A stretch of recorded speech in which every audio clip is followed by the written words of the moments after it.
Alhamdulillah, Alhamdulillahi Rabbil Alameen. Which means in the name of Allah, the Beneficent, the Merciful, all praise is due to Allah, the Lord of all the world. I want to begin today's broadcast with our traditional greeting of peace. Again, Assalamu alaikum, or peace be unto you. And we want to welcome our friends in South Africa, the United States, and around the world to this week's edition of A Conversation with El-Hajj Malik El-Shabazz. I am pleased to be your host, coming to you once again through the Salam Media platform out of Johannesburg, South Africa. Salam Media is an online portal for humanitarian journalism. We don't just report the news, we advise you on what you can do about it. Our topic for today is Message to the White Man in America. My guest for today's conversation is an old and dear friend, Sheikh Mansour Ansari, and a new friend, relatively speaking, Ustad William Hakim Breiannes. Brother Mansour is a Muslim American with a Lebanese Christian background. He is known for his activism in the field of Islamically based journalism and for his expertise in the Persian rug industry. He's a family man with a lovely wife and 2 beautiful daughters and 5 grandchildren. Ustad Halim, author of the book we will be discussing this afternoon, entered Islam in 1996. He began a decade-long study with Sheikh Khalil Majdalawi in 1998. In 2007, he was granted permission to call to Islam and to teach its sciences. He later traveled to Syria to familiarize himself with the Arabic language at Jamia Abu Nur, and traveled to Morocco and Malaysia to sit with senior scholars of Hadith and take benefit from them. He studied with prominent scholars at the Cordoba Academy for Classical Islamic Studies, where in 2015 he was honored to be the first to graduate the Hafid Ibn Hajar al-Asqalani Hadith program, receiving his license to teach. He has been honored to receive licenses in the classic texts of the sacred sciences from several prominent scholars of our time. And in early 2020, he was awarded a doctorate in philosophy of religion from an interfaith seminary via correspondence. He continues to reside in Baltimore, Maryland with his wife and children, where he teaches in his local community. It's a real pleasure to have both of these respected brothers with us for today's conversation. Without any further ado, let's bring them both on.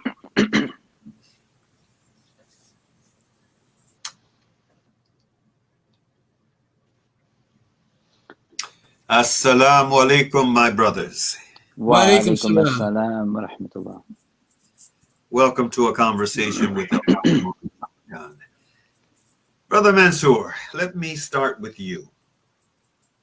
I have a 3-part question, Aki. How did you and Ustad Halim connect? What is it about this book, Message to the White Man in America, that caught your attention?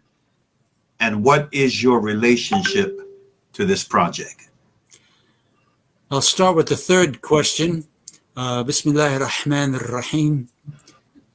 My connection is only because I'm in the book business. I've been, ever since becoming a Muslim 50 years ago, I've been known as the book guy.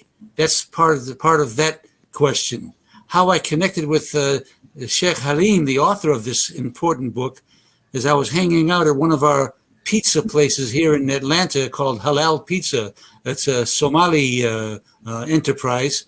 And one of the brothers, American brother Akbar, had a copy of the book, and he said, Mansour, this is something right down your alley. Message to the White Man in America. I said, wow, what a title. And then when I realized that the author is a very special scholar and a humble man, he said, this is not my idea. This book is a template of Elijah Muhammad's book that he wrote 10 years before his death. He wrote in 1965 Message to the Black Man in America. So in that book, as the author will ably explain, he told the black man in America that you've been the victim of the American imperial project for 400 years, and your only solution is to, of course, join the Nation of Islam with their, what we call, self-righteous Sunnis like to call the heterodox beliefs. Whereas Sheikh Halim, our current author in the year 2021, has written a book, Message to the White Man in America, on the template of the message of Elijah Muhammad, Message to the Black Man in America. And so he said that he has the same number of chapters, the same chapter headings, but instead of calling to the Nation of Islam heterodox beliefs, he's calling to straight up Islam. And so this became a very important project to me because for years and decades, even you and I, Brother Maury, we've discussed 20 and 30 years ago, what's going to happen when we're doing real well with the black community, mashallah. We have beautiful Muslim brothers and sisters. But those white guys in those office towers with those neckties and briefcases, we haven't made much progress with them. Somehow, if they enter into Islam en masse, as the author says in the book, it'll definitely change the world. So I'm going to, we'll say a number of things about the good and bad and ugly of white America. And there's plenty of good, plenty of bad, and plenty of ugly. We know the history. But if they come into Islam as the solution to their problems, this would absolutely change the world. So that's the answer to those three bullet questions. Mm-hmm. Ustad Halim, you write in the introduction of the book, quote, "The goal at the heart of this work is to serve as a call to every single human who reads it. It is a summoning to faithfulness and uprightness. But more than this, it is a call to freedom and self-determination. Despite the title and the repeated referencing to my own people, the white man in America, the message in this book is universal and intended as such. This doesn't detract from my sincerity in my address to my own people. The title is not a misnomer. It is first and foremost a message to the white man in America, but it is also a call to Islam, which is a universal message for all of mankind, regardless of race, nationality, language group, culture, geographical location, or time. Further, the message herein is practical for any group of believers, regardless of race, nationality, or heritage. The book itself is set upon a template, and so the topics discussed in each section, and indeed in every chapter, for the most part, were predetermined for me. What was left for me was to make an original work calling my own people in the modern age to the guidance of God Almighty. One advantage the original had was that it was mandatory reading for everyone who entered the Nation of Islam, end quote. My first question to you, Brother Halim, what inspired you to write a book of this nature, built upon this template, a book that is both thought-provoking and provocative, intellectually, spiritually, and politically? Bismillah. Alhamdulillah. MashaAllah, it started with Twitter, right? It started with Twitter.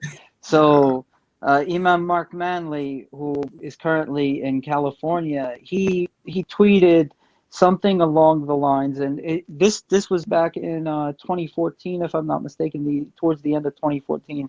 He tweeted, when will an African American rewrite Message to the Black Man in America, correcting the mistakes therein?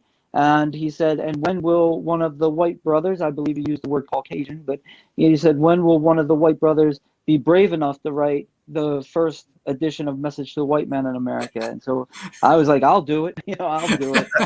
And honestly, when I started the project, and you can see this, maybe you can see it in the first couple of chapters, there's a transitional state in the work where when you start reading it, it's kind of almost like a lighter reading, and then it becomes heavier. And part of the reason is because when I started it, I actually had in mind, oh, this is going to be kind of like a spoof. It's just, I'm going to play with this. And so when he says black man, I'll say white man. When he says the Nation of Islam, I'll say Islam. And, just flip it on its head. But I never read Message to the Black Man in America before. I never had a reason, right? And so when I started this project, it forced me to pick up the book. And as I read through it, I realized that it's a lot heavier than, honestly, let's be real about this. In Message to the Black Man in America, Elijah Muhammad talks about the, big-headed scientist Yaqub, who invented, through genetic manipulation, he created the white man. And then, and so all of these things that it speaks about, that are, for lack of better words, heretical and far-fetched together. But so I thought that it was going to be an easy thing. But as I read it, I seen that he was a very serious person who had a depth to him in addressing the problems of his people. And when I realized that this wasn't something to take lightly. It wasn't something to joke with. And so I switched gears.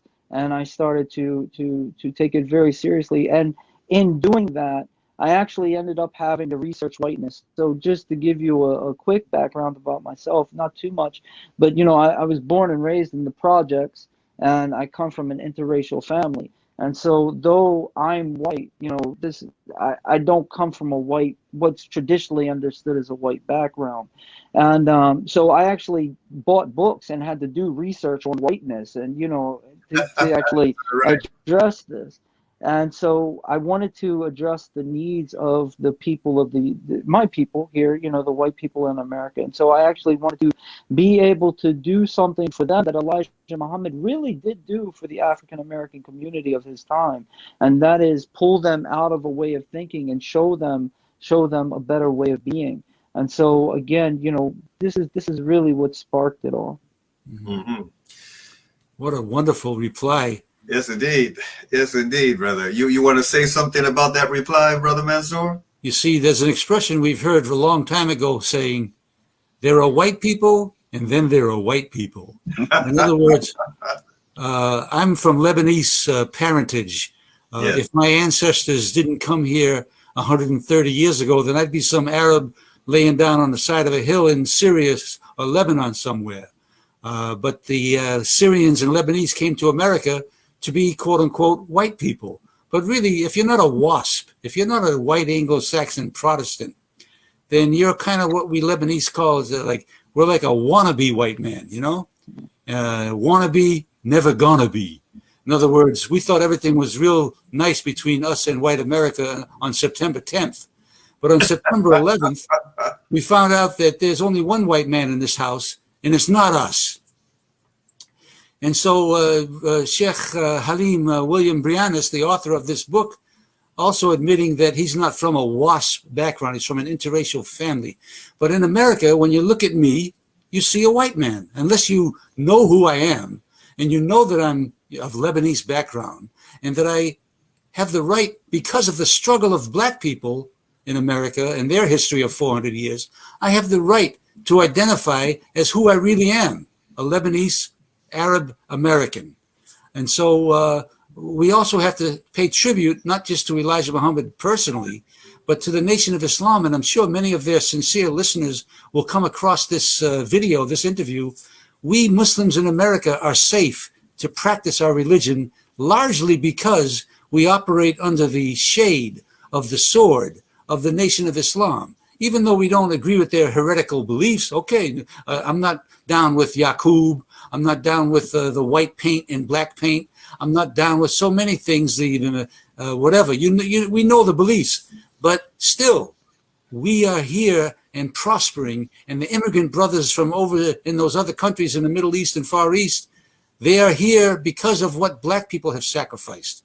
These immigrant Muslims, our brothers, would not even be here if they hadn't hung enough African Americans here in Georgia, where the ground is drenched by their blood, to change the laws of immigration in 1965 to let non-whites into this country. And they want to be white people, but I say, hey, brother, you want to be, but you're never going to be. Mm-hmm. You know something, both of your responses reminded me of a very provocative movie that I saw years ago. And sometimes when I'm addressing certain issues and that movie comes to mind, I encourage folk who haven't seen it to see it, because it speaks tremendously to the balkanization within tribes, you know, especially as it pertains to this issue of whiteness and the totem pole of priority, in terms of, for lack of a better description, the class hierarchy of whiteness within whiteness. And Yes. that movie is Gangs of New York. Yeah. For those who haven't seen that movie, it was made years ago. Leonardo DiCaprio. What did you say, Mansour? Leonardo DiCaprio. Yeah, Leonardo DiCaprio is one of the stars in it, and it is a very powerful movie that reveals the history of, you know, the immigration cycles coming through Ellis Island into New York City, and how the different tribes among whites, Yeah. you know, how they fought against each other in order to gain supremacy within the socio-political order that was being established in New York City, in the Big Apple. Right. And this is it's a very profound movie. It's so anyway, not to digress. My second question, and I think, and it's important. I think it's also important because my brother, our brother, Ustad William Halim Breiannes, he comes from a Greek background. He comes from a Greek background, right? Your roots are Greek. And that's actually something I wanted to address, is because when I say I come from an interracial family, let me be clear. I have siblings who are mixed between white and black. Me, I'm strictly European. When I say that, I mean that on my mother's side, my family came to this country in 1865 from Württemberg, Germany. From my father's side, they came from Greece. And so it's still European in that sense. When I said that's the interracial, but there is this level of whiteness. That's a reality, and if you don't fit that blueprint of white Anglo-Saxon Protestant, then you're not considered white. And if I could just, you know, and maybe this will come up in the questions as well. There's a serious problem because a lot of people avoid, or they are afraid of entering Islam because it's for the other, and there's a fear of losing their whiteness. You know, and that's a reality. And so alhamdulillah, na'am, inshallah. Your question, I'm sorry, Steve. Brother Halim, whose idea was it for this provocative cover design, an upside down American flag against a black background? Why was it chosen? So everything about this book is my work, and for better or worse. And I say that I had a brother help me to edit it. It still needs work, you know. But even the fact that it doesn't have, and some, you know, somebody's taken pot shots at me for this, but the reality is it doesn't have an index. It doesn't have a bibliography. There's a reason for that, and that is I was rushing. This was a project that had gone on for 4 years, and I felt an urgency to get it out. And to take and make a big bibliography and an index would be another year. You know, it would take another year. So I put it out. But everything about that book, the design, all of it, the layout, again, for better or worse, it's from myself. And the reason I chose this particular cover is because it's a symbol. It's an internationally recognized symbol of distress. When you put the flag upside down, it used to be a Navy signal, yani something that they would use on ships at sea. So if the ship would no longer operate, then they would hang the flag upside down so that if someone saw them, they could come and help them. But this is the purpose, because it's an indication, it is a sign of distress. And America is in a very, very distressful state right now, and it needs rescuing. Mm-hmm. Well said. And I agree wholeheartedly. When you know, before I read in the book, and I've read a good portion. This is a big book. Brothers and sisters, this is a big book. I've read parts of the book, maybe about a third, close to a half of the book I've gotten through so far, and it's a very, very important read. It's a very valuable read. But when I saw the cover, I immediately knew instinctively what the message was that was being conveyed. This is a country that is indeed in distress. And part of that distress is rooted in the fact that since its inception, there have always been two Americas. There is the America that is projected to the world, the America, quote unquote, the beautiful. And then there is the America that is not so beautiful.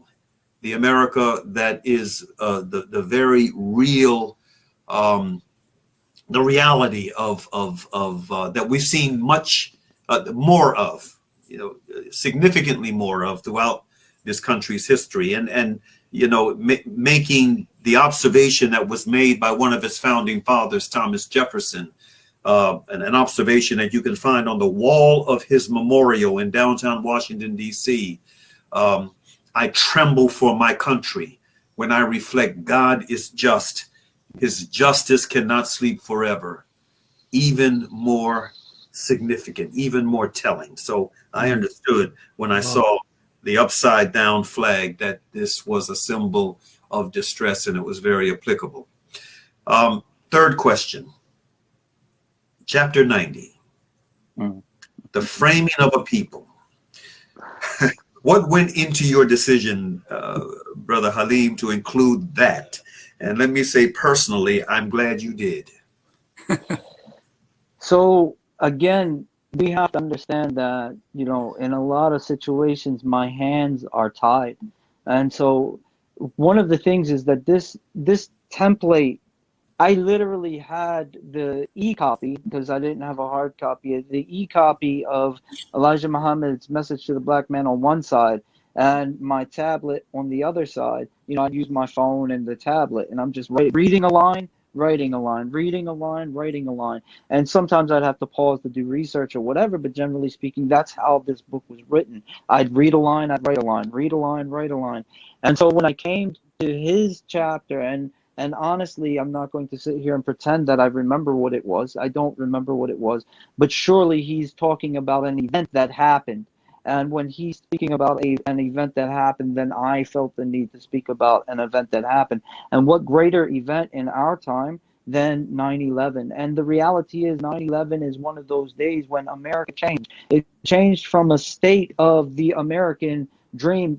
I was raised in the Cold War, the end of the Cold War, but still in the Cold War. And we were taught that Russia was evil because of X, Y, and Z. And then before 9/11, we were taught we were great because we didn't do these things. After 9/11, we do all those things that we were taught made the USSR evil because they did them. Blacklisting, you got to have your travel done, all of these things. And so the reality is that's an infamous day that changed America from one identity to another identity, and we have to discuss it. But what's more than that? What's more than that is that this is the introduction that so many Americans have to Islam. This is the introduction that they received to Islam. And we need to be honest and clear that these 19 people, this is the official narrative, but there's some things that don't add up. There just are some things that don't add up. So rather than get into conspiracy theories or tote the official line, because honestly, as Muslims, we need to speak the truth. We need to take a middle way. Let's just look at what happened. Let's discuss what happened, and let's look at what we can do to move forward. And I think that was really the heart of the messages. I believe, it's my personal belief, I don't push this on anybody, and I try to refrain from addressing this too much in the book, but I don't believe that 9/11 was plotted out by 19 people and they carried it out and they were alone. There's just too many things, such as the NORAD, no fly, no identify friend or foe, NORAD being told to stand down, the passports floating down gently despite their being made out of paper while the black box not being found. There's so many things that don't add up. This is my own position again. But if we focus on that, then we lose sight of what really happened that day. And what really happened that day was a shift in America. Everything changed that day. And so we have to discuss that. Brother Mansour, did Chapter 90 have any, pronounced impact on you when you read it? I'm sorry, I didn't do my homework, and I had not read that chapter yet. Okay. All right. Yeah, it's a very profound writing that the brother does in that chapter, and it really resonated with me because from day one, up until now, I questioned the official narrative, again, as you stated, not based upon any willy-nilly conspiracy theory, but just based on hard facts. The fact that, as this large body of engineers, non-Muslim engineers in the West, many of them leaders in their field of structural engineering and the building sciences, they've raised their questions. Never has before or since a building been brought down, skyscraper been brought down through fire. The building coming down in its own footprint, as in a controlled demolition, coming down in its own footprint. All three of the buildings. The two that were hit by planes, and the one that wasn't hit by a plane, and the skyscrapers being built in such a way as to be able to withstand an accidental plane crash into it.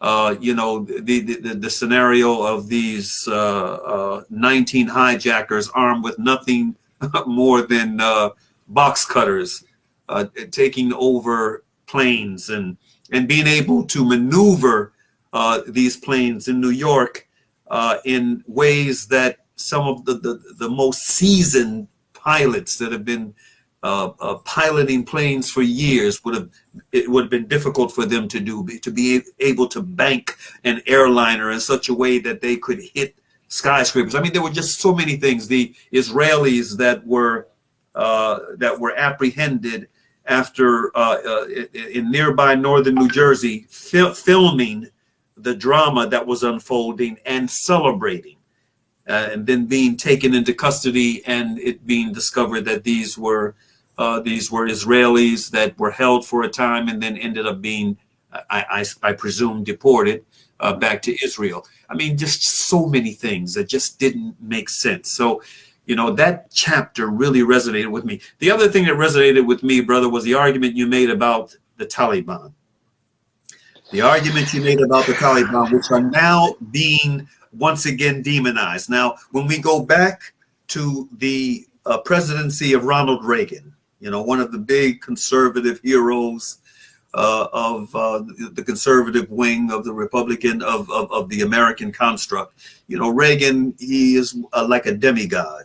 But one of the things that Reagan and those around him were saying about the Taliban during his administration was that these were freedom fighters. They labeled them as freedom fighters, and it was because of the Taliban who were armed by Uncle Sam in its battle against the then Soviet Union, that the Soviet Union was brought down. But then, after everything was said and done, the Soviet Union collapses, and Uncle Sam remains the sole superpower on the block. Then the Taliban, who were freedom fighters, then become enemies. And a reminder of that old political canard that there are no permanent friends or enemies, only interests. So we saw that play itself out. And then the Taliban demonized. One of the things that you pointed out in the book, accurately so, was that one of the reasons why the Taliban was able to take control of Afghanistan in the way that they did when they were labeled freedom fighters is because of the violence and the corruption of the warlords. They were welcomed by the people of Afghanistan. They brought stability to Afghanistan. They did away with the poppy cultivation, etc.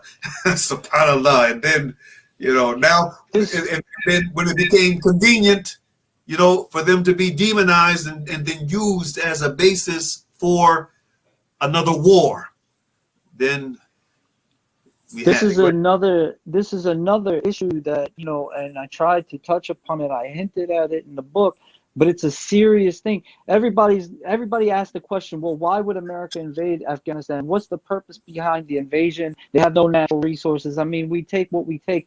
But we have to understand 70% of our opium, 70% of the opium of the United States came out of Afghanistan. And when Mullah Omar sanctioned, made the fatwa that anybody who was caught producing it would be put to death. This is when we invaded. And the first thing that we did was give them the poppy seeds to start the production again. The number one reason, in my opinion, this is just me, the number one opinion why we invaded Afghanistan is because we wanted to take control of the poppy fields, because Mullah Omar and the Taliban illegalized the poppy trade, the opium trade rather. And so there's realities here. And even one of the reasons the Taliban is continuously successful, and I've never been to Afghanistan, I don't know the Taliban, I'm not, supporting them, like, I'm just speaking from what I've garnered, but one of the things about the Taliban, the reason that they remain successful is because they go into an area, they liberate that area, and then they leave that area.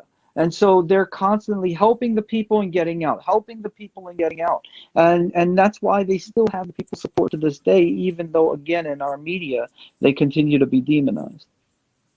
Brother Mansour, even though you haven't read the chapter, I'm sure that you've got a gist from this exchange here, and being a very thoughtful, intellectual, book distributing brother that you have been for many years. What are your thoughts on what you just heard? One of the reasons I haven't gotten so far as chapter 90 is because I've been busy promoting and selling the book.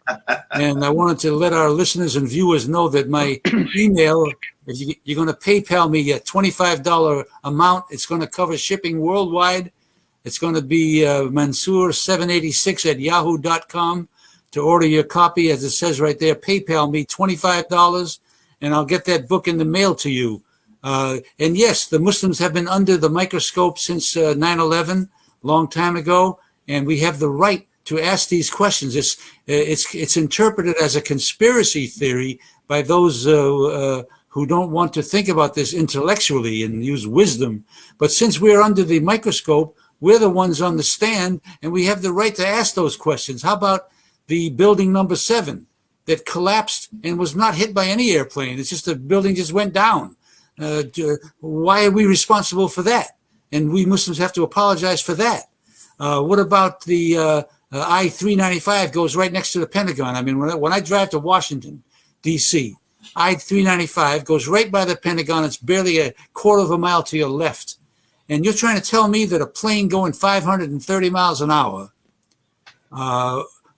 hit that Pentagon? There's no way. First of all, they never found a plane over there. And if there was a plane, it would have had to be like 12 feet above the expressway to hit that building like that. And so there's no way it could have come down, like from a couple hundred feet. No, if that point going 500 miles an hour, that plane would have had to be like barely a basketball basket above the highway. It just didn't happen. Yet we Muslims have to apologize every time we talk. We have to say, we have to say that we had nothing to do with that, and Islam is about peace and all that kind of stuff. We have to apologize constantly for things. If a Muslim robs a convenience store in Denver, Colorado, they have to ask us, is Islam violent? Meanwhile, they called me a terrorist, but that's like the pot calling a kettle black. It's just not fair. So we have the right to ask these questions. Tell me about building number 7, and I'll stop asking these questions. I remember reading where the owner of the property, the owner of that building, reportedly ordered the building to be pulled. He ordered it wasn't him. Afwansi, I want to be clear here. First and foremost, we have to understand they put an insurance policy on all of the buildings not long before this happened. This Building 7 housed CIA documents and yes, records of the monetary records. I forget which organization, but anyway, it was actually the fire department that said pull it, right? And so they gave the go ahead to pull it. Now this is the thing about that. I just want to say it wasn't the owner of the building. This is the thing about that. They already had to have the demolitions in place, right? Because you can't go into a burning building and set up explosives. They already had to have it in place to pull that building that same day. Agreed. Right? And it fell the same exact way Towers 1 and 2 fell. That's right, in its own footprint. All right, this next question is for both of you.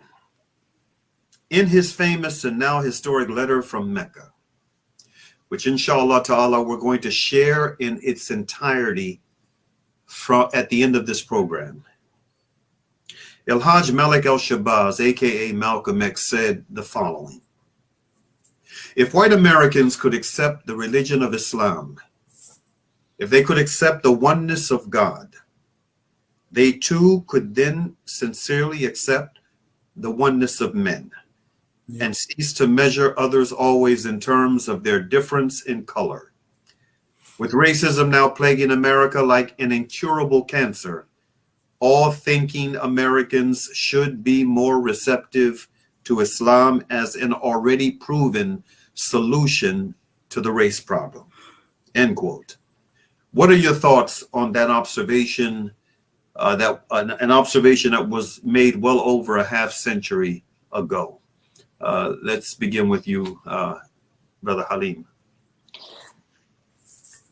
See, it's a complex question, because the reason that it's a complex question is because the answer is yes and no, right?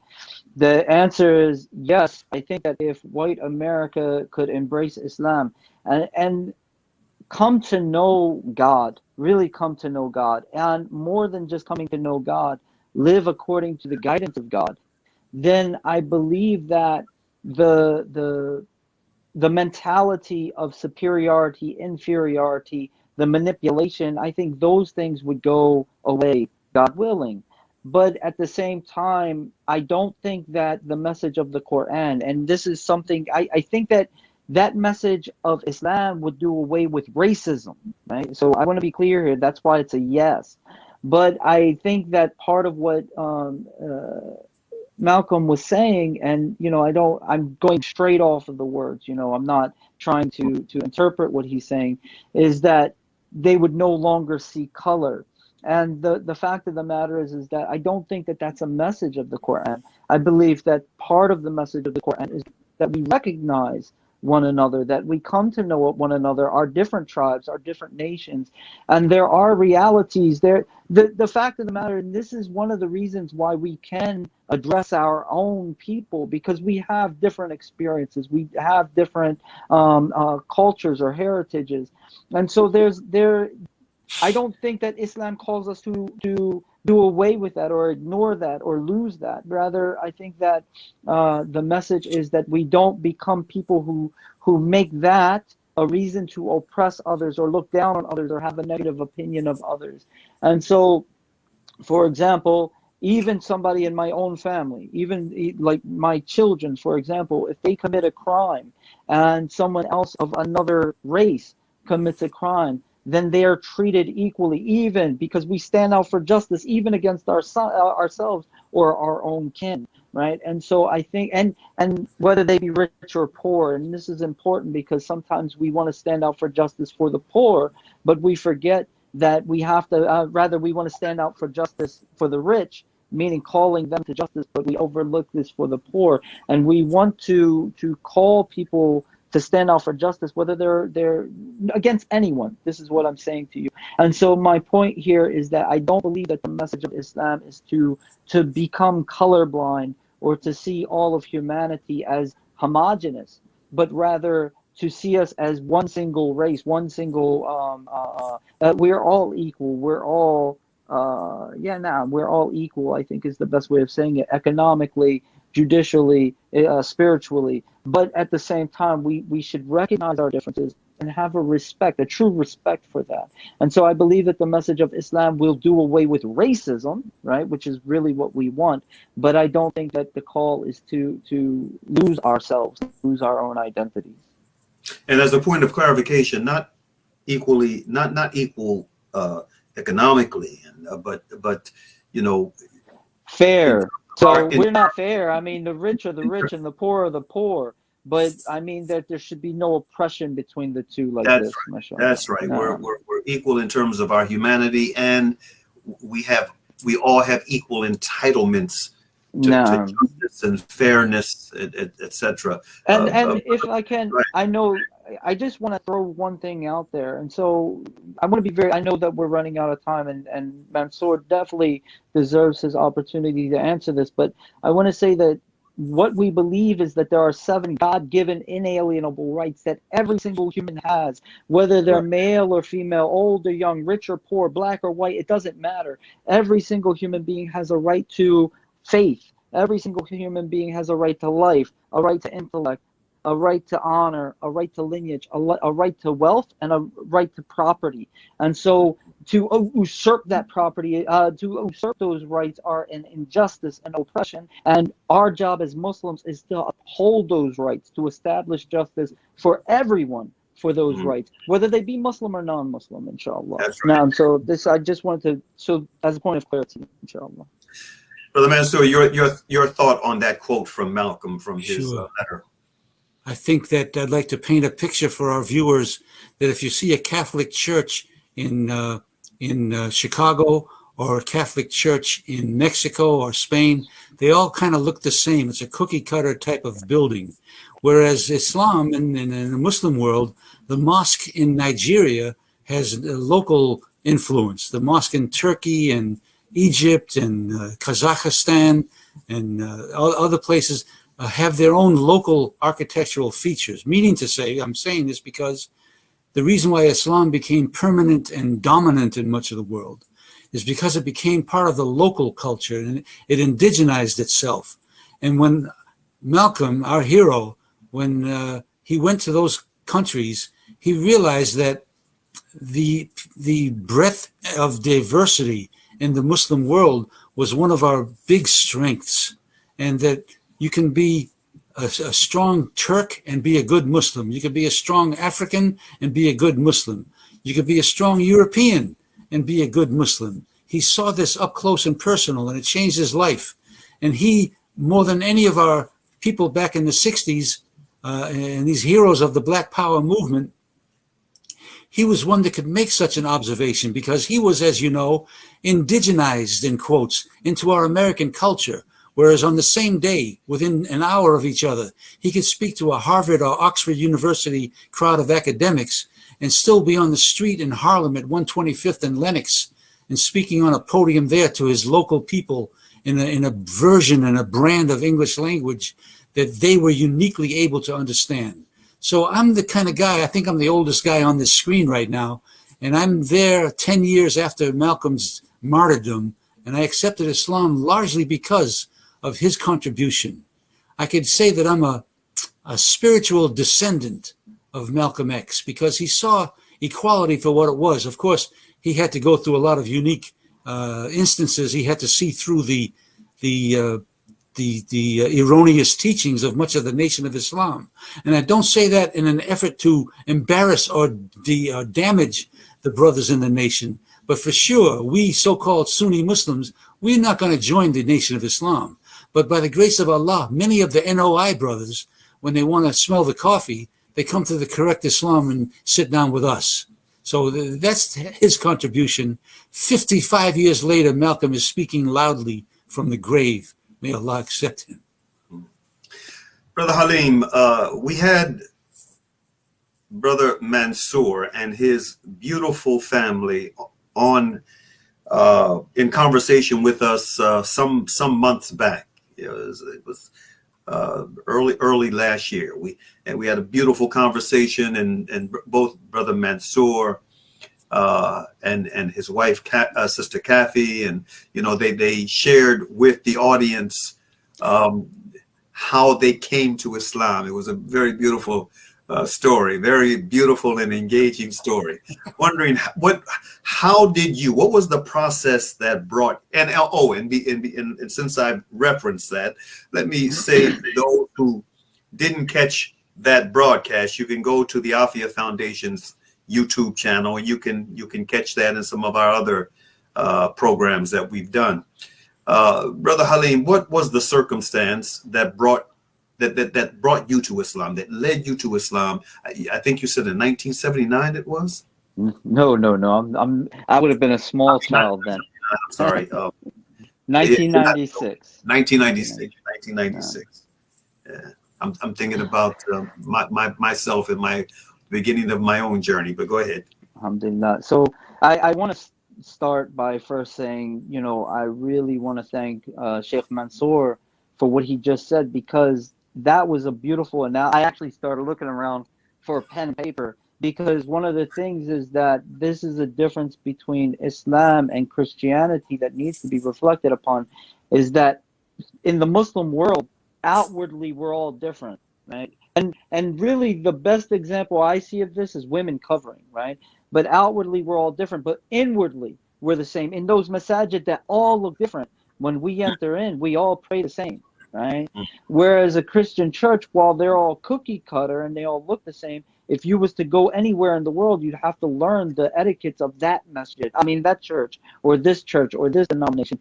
So outwardly they're the same, but inwardly they're different. Whereas the Muslims, outwardly we might be different, but inwardly we're all the same. MashaAllah, we're united at the heart. So I deeply appreciated that analogy, or that picture he drew.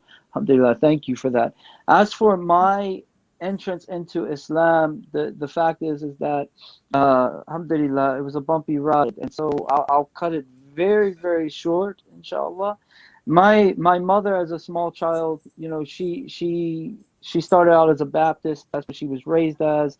Later, she got kicked out of that church, because one of the things about the Baptist church is that they say that they're not racist, and they all have black congregants and white congregants, but they don't allow interracial couples, right? And so my mom actually got kicked out of the church when I was a small child. And she went on her own soul searching, and she raised me to believe that, she doesn't know what it is, but there is a truth, right? And so at some point she became a Jehovah's Witness. In my formative years, I was a Jehovah's Witness myself until I hit my teens and I ran the streets. But, so I had this understanding that there is a truth. And so I was a seeker. I mean, I studied Christianity, I studied Buddhism, I studied Taoism, Wicca. I studied all of these different faiths, and I actually studied them. And I was locked up a lot. And so between the ages of 15 and 21, I spent more time locked up than I did on the streets. And at one point I was with these Nigerian Christians, and they told me all about Islam. I knew all about Islam. And so when I was, I believe I was 21, I was 20 at the time. So when I was incarcerated, and there was a Muslim and a Christian arguing outside of my cell, and I'm trying to read a book. I didn't have any faith at that time, and I'm trying to read a book, and they're arguing and getting loud. And so I got up and I said, "You're wrong and you're wrong." And I told the Christian why he was wrong, and he got angry and walked away. I told the Muslim why he was wrong, telling him all these things that I heard from the Nigerian Christians. And he laughed at me. The Muslim laughed at me and said I didn't know what I was talking about. So I didn't like that.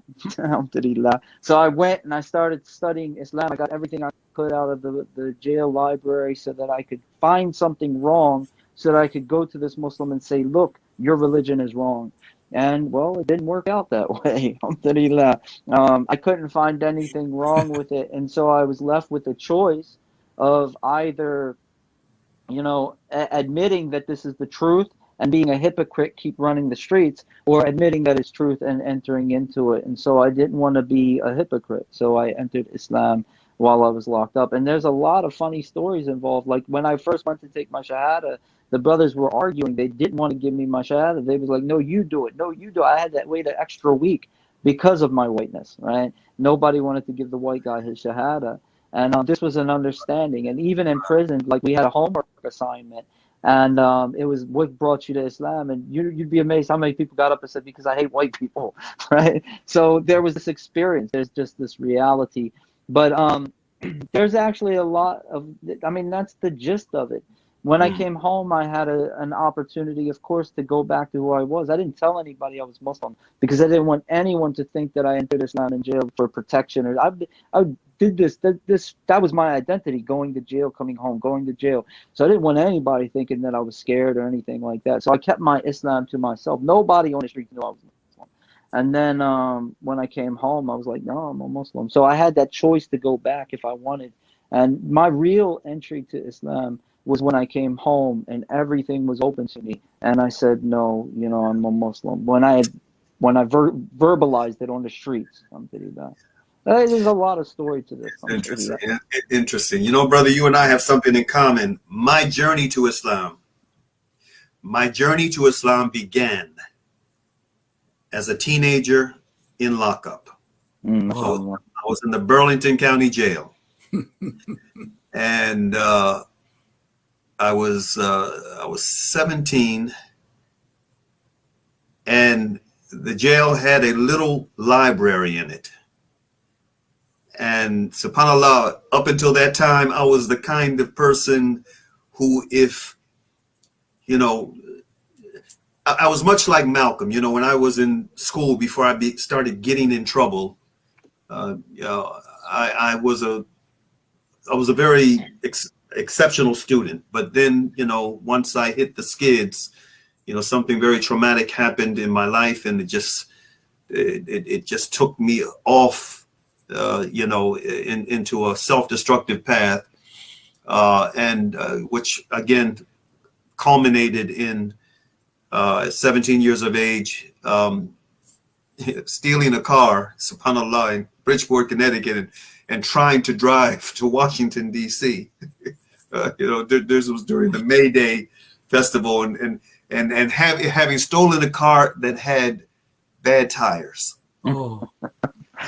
But it was the qadr of Allah. You know, I ended up on the New Jersey Turnpike, you know, getting out of the vehicle, you know, and I'm starting to hit. There was a lot of hitchhikers out on the road at that time, trying to make it to Washington for the big Memorial Day festivals. And I got my hand out. I saw the police officer come up. Oh no! To the vehicle. I was about maybe a quarter of a football field away. He obviously saw me walking with my briefcase. I mean, my suitcase. And he comes around. He asked me if, you know, if I was in that car. I said no. He tells me to get into his cruiser. He backs up, and subhanAllah, I had the knockout keys in my case. He opens up my case, you know, he searches through it. I had a knife about this long, you know, it was just a souvenir knife, but I had it, and it was considered a deadly weapon because of the length. And then these keys, and subhanAllah, you know, it took me a while to have to get this car to turn over. But when he took the keys and he went back to the car, it turned over right away. And he got this big grin on his face. I'll never forget it. This big grin on his face. I got you now.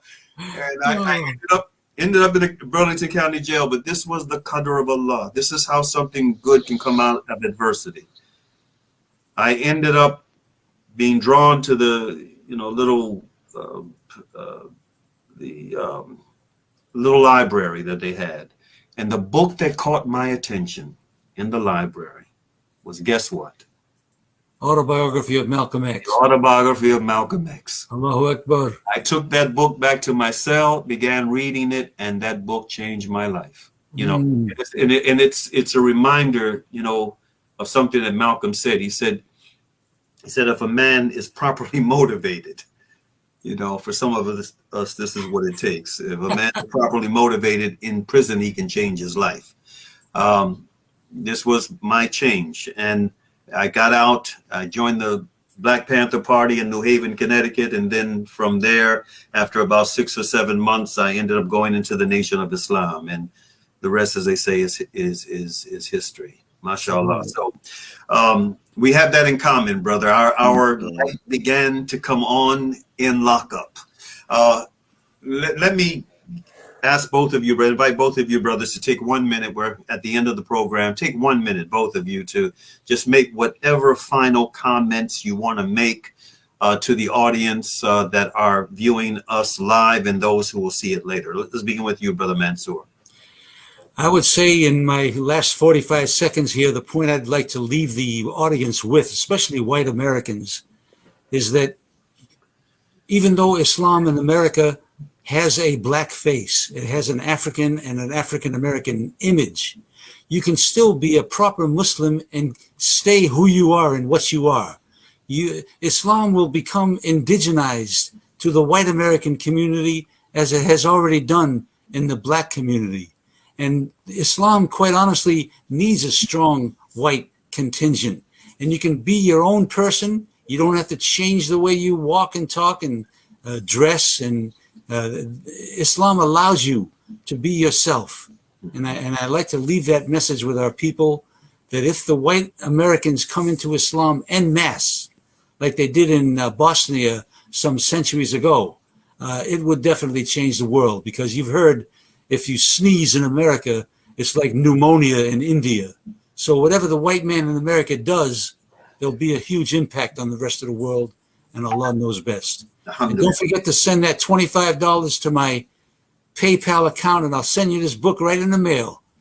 $25 to PayPal at Mansour786@yahoo.com. Mansour786@yahoo.com, and automatically your shipping address will be in there, and I'll get that book out real quick, okay? Assalamu alaikum. And the description, in the description that we attach to this this video presentation, this broadcast, we're going to both include Brother Mansour's email address, which will give you PayPal access. But for those who would feel more comfortable in sending a check or money order in the mail, it will, inshallah ta'ala, will include that information as well. So you have both ways to be able to access this very important book. With that, your final minute, Ustad William Halim Breiannes. Bismillah. Alhamdulillah. This is a minute, mashallah. A final message. What I would say is buy the book. Alhamdulillah.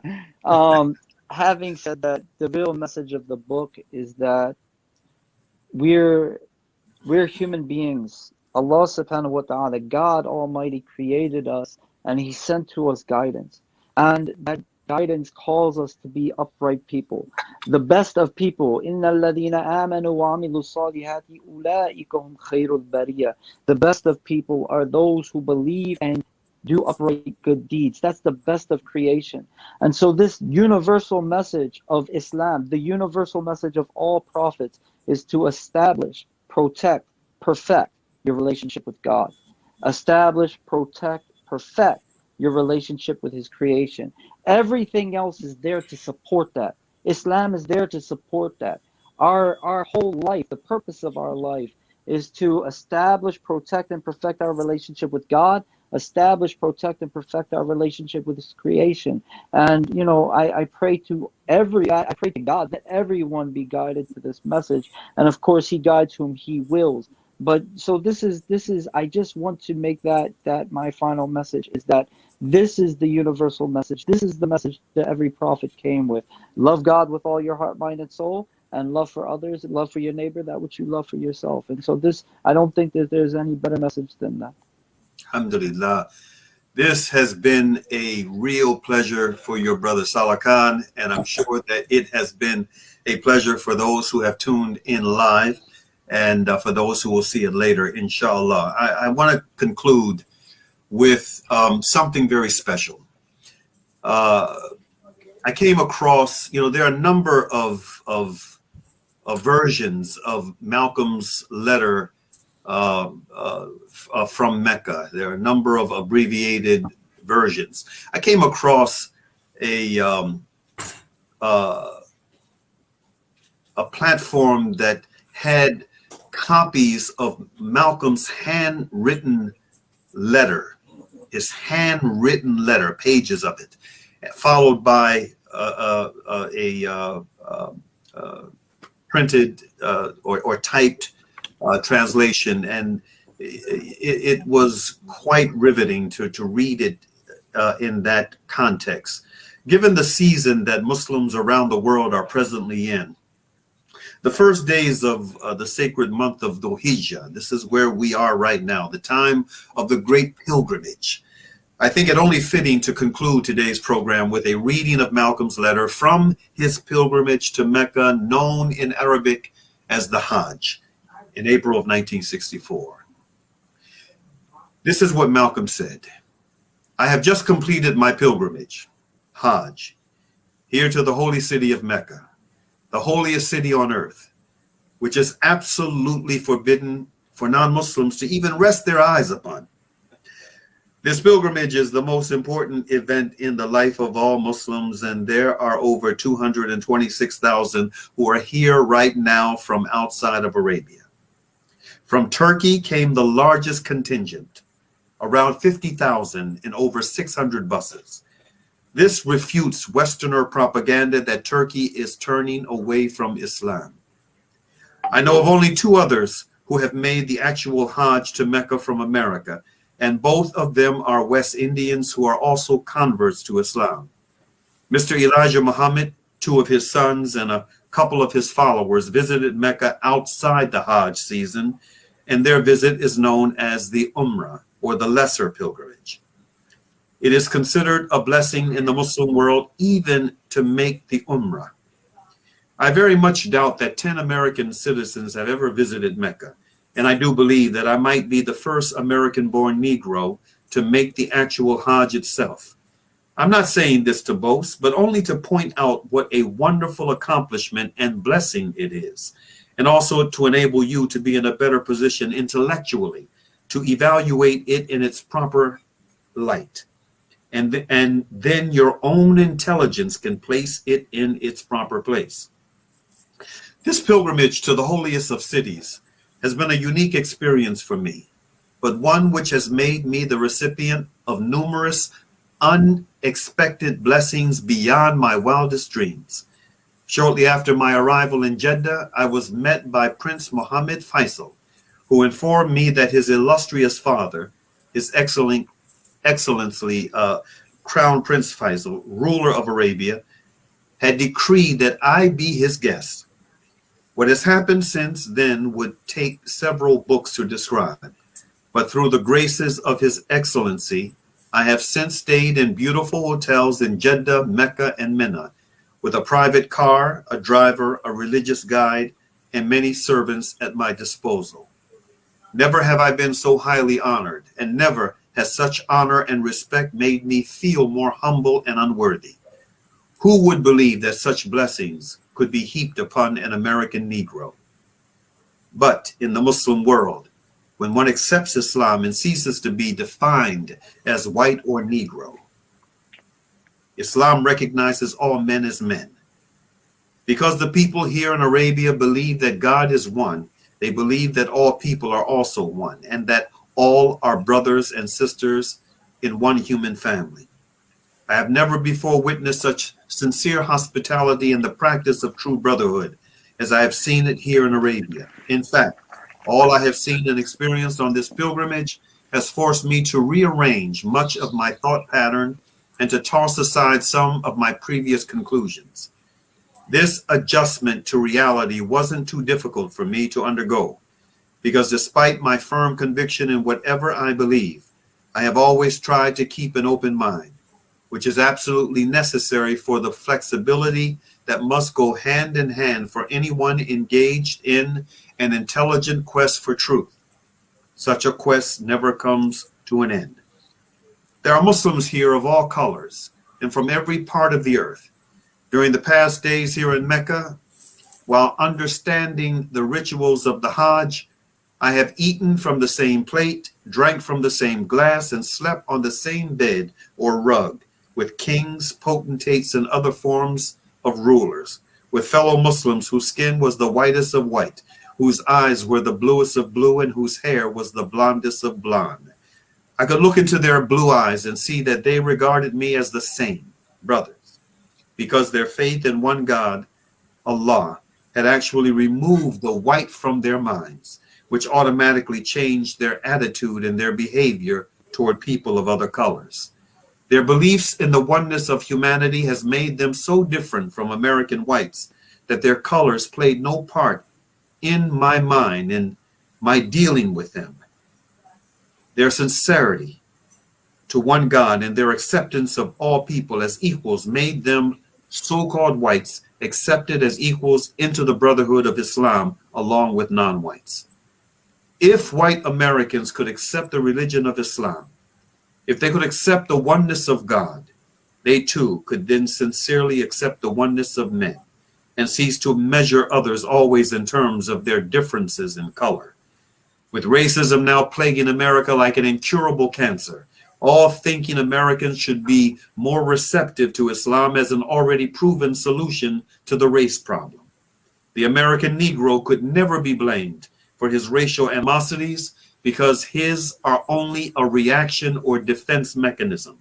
His subconscious intelligence has forced him to react against the conscious racism practiced, initiated against Negroes in America by American whites. But as America's insane obsession with racism leads her down the suicidal path, near to the precipice that leads to the bottomless pits below, I do believe that whites of the younger generation in the colleges and universities, through their own young, less hampered intellects, will see the handwriting on the wall and turn for spiritual salvation to the religion of Islam and force the older generation to turn with them. This is the only way white America can ward off the inevitable disaster that racism always leads to. Hitler's Nazi Germany was best proof of this. Now that I have visited Mecca and gotten my own personal spiritual path adjusted to where I can better understand the depth of my religion, I shall be leaving in a couple of days to continue my journey into our African fatherland. Allah willing, by May 20th, before my return to New York, I shall have visited Sudan, Kenya, Tanganyika, Zanzibar, Nigeria, Ghana, and Algeria. You may use this letter in any way you desire. El-Hajj Malik El-Shabazz, Malcolm X. Alhamdulillah. This is the unabridged narration of Malcolm's letter.